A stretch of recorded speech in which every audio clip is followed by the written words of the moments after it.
My name is Marvin Herrera. I am a manufacturing engineer technician here at Freedman Seating. I started here as a welder 7 years ago, and now I'm on the engineering team.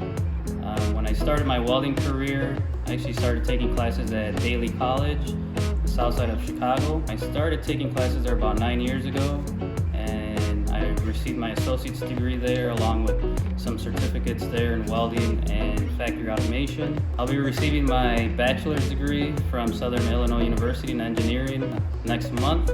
That's a big milestone in my career. Here at Freedman Seating, we have 9 traditional robot cells along with 1 new cobot welding cell. Cobot welder is a collaborative robot that allows the user to program very easily. It's on a push-pull cart, so you can deploy it wherever it's needed, and it doesn't have the extensive safety features that the traditional robots use, so that's lowering the cost of the robot. This cobot, we deployed it for our stainless steel product, so it's our first in-house stainless steel automation here at Freedman Seating. The new cobot welding cell from Vectis automation allows us to weld our stainless steel product in-house, and it's our first automation for stainless steel here at Freedman Seating.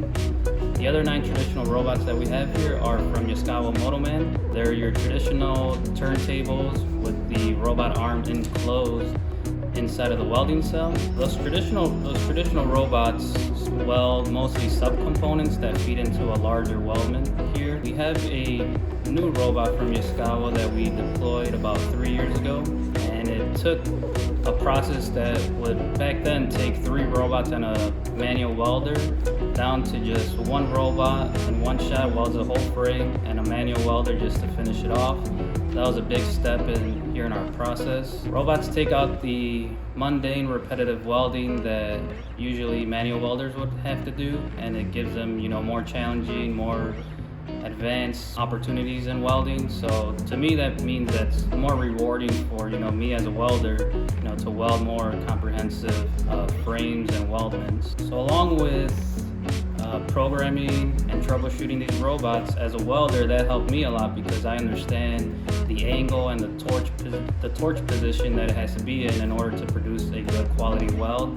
There's a lot of growth and opportunities for young people out there that are looking to get into welding, and robotic welding is just one avenue that young people can take. And so along with seeking out good skilled welders, part of my job here is also to seek out the new technology that's out there to advance our process here, continue to produce good quality seats here for our customers. To all the welders and welders in training, have a happy National Welding Month. Thank you.